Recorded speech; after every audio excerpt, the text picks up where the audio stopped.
When we left off last time, Shantideva was explaining to us that patience is more fun. And he was telling us the story of how I know better than to put my hand in a fire, even though it looks beautiful, because it will burn me. Anger is like that. It looks like it will make me feel good, but it only makes my mind feel terrible, just like the fire burns my hand.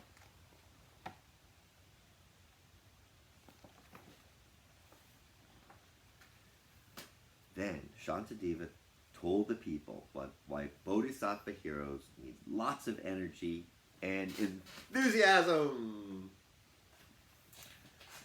If I am enthusiastic, I have lots of energy and feel joyful, even when I have a tough job to do.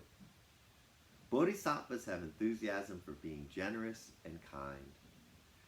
Sometimes I think I'd like to spend my whole life eating, drinking, sleeping, playing games. I'd never have to clean up or do what anyone else wanted. But guess what? Thinking only about my pleasure does not make me happy for long. After a while, I feel tired and bored and like a slimy slug slimed in my own sliminess.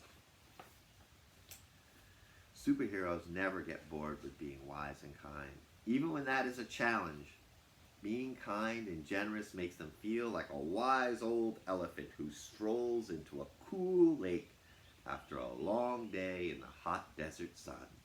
It refreshes them. Just as the wind lifts a flower seed or a flying kite, joy and kindness lift up my mind. They make me feel like I can do anything. It's a beautiful picture. Just as the wind lifts a flying kite, joy and kindness lift up my mind. When it comes to enthusiasm, sometimes it helps to think about the end of my life. How will I feel then if I've lived a mean life or a lazy life? I will have missed this special chance to be a Bodhisattva hero. Since I never know when the end will come, I need to start today. If I just put it off until tomorrow, one day tomorrow will not come. And then who knows when I'll have another chance to become a superhero. Now is my chance. I don't want to miss it. When you practice, start small and build up your superpowers little by little. Athletes know that to get better, you have to push yourself a little more each day, and you rest in between. Doctors sometimes give us a little bit of pain now so we can be healthier later. One time I dislocated my finger, and the doctor had to pull it back. It hurt a little bit, but my finger got better. Likewise, bodhisattvas are happy to experience a little pain and discomfort now, gradually increasing their superpowers because they see the rewards it brings. For instance, bodhisattvas love sharing, but being a good sharer takes practice. You can't become good at it overnight. When I practice sharing, first, I share some of my favorite food with my best friend. That's pretty easy, but I feel good about it. Feeling good about it helps build my enthusiasm. Then I practice with people I don't know. That's a little harder. But with practice, one day I'll like sharing so much that it will bring me joy to give my favorite things even to my enemies. Whoa, I don't really know what that feels like yet. Imagine how surprised they'll be. Everyone started sharing with the people around them. They had been sitting in the sun listening to Shantideva for a long time. They were hungry and thirsty, and it felt good to share their picnics.